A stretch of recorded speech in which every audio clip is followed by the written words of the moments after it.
Hi అండి. ఈరోజు mutton pulao చేస్తున్నాను. అది ఎలా చేయాలో చూసేయండి. నేను 300 గ్రాములు మటన్ తీసుకున్నానండి. ఇప్పుడు ఈ మటన్లో 1 టేబుల్ స్పూన్ అల్లం వెల్లుల్లి పేస్ట్, తగినంత ఉప్పు, 1 టీ స్పూన్ పసుపు, అర టీ స్పూన్ జీలకర్ర పొడి, 1 టీ స్పూన్ ధనియాల పొడి, 1 టేబుల్ స్పూన్ కారం, 3 టేబుల్ స్పూన్స్ పెరుగు వేసుకోవాలి.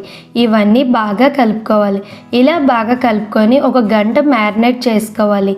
ఒక కుక్కర్ తీసుకొని ఇందులో 1.5 టేబుల్ స్పూన్ నెయ్యి, 2 టేబుల్ స్పూన్స్ ఆయిల్ వేసుకోవాలి.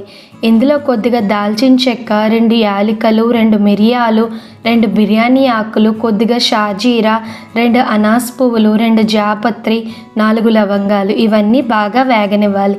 ఇవి బాగా వేగిన తర్వాత ముందుగా కట్ చేసుకున్న 2 ఉల్లిపాయలను వేసుకోవాలి. ఉల్లిపాయలను బాగా వేగనివ్వాలి.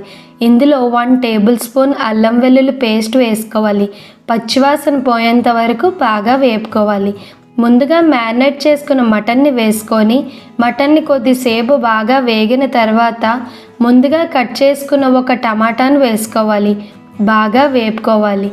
1 టేబుల్ స్పూన్ కారం వేసుకొని బాగా కలుపుకోవాలి. ఇప్పుడు మటన్ ఉడకడానికి 3/4 గ్లాస్ వాటర్ వేసుకుంటున్నాను. బాగా కలుపుకొని మూత పెట్టుకొని మటన్ని బాగా ఉడకనివ్వాలండి. ఇప్పుడు గిన్నె పెట్టుకొని ఇందులో ముందుగా ఉడికించుకున్న మటన్ కర్రీని వేసుకోవాలి. కొద్దిసేపు వేపుకున్న తర్వాత 4 పచ్చిమిర్చి, కొద్దిగా కొత్తిమీర, పుదీనా వేసుకొని బాగా కలుపుకోవాలి.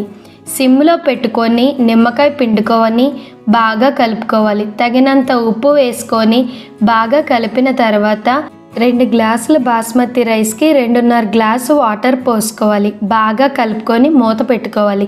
నీళ్లు బాగా మరిగిన తర్వాత బాస్మతి రైస్ని వేసుకోవాలి. దీన్ని కూడా బాగా కలుపుకొని మూత పెట్టుకోవాలి.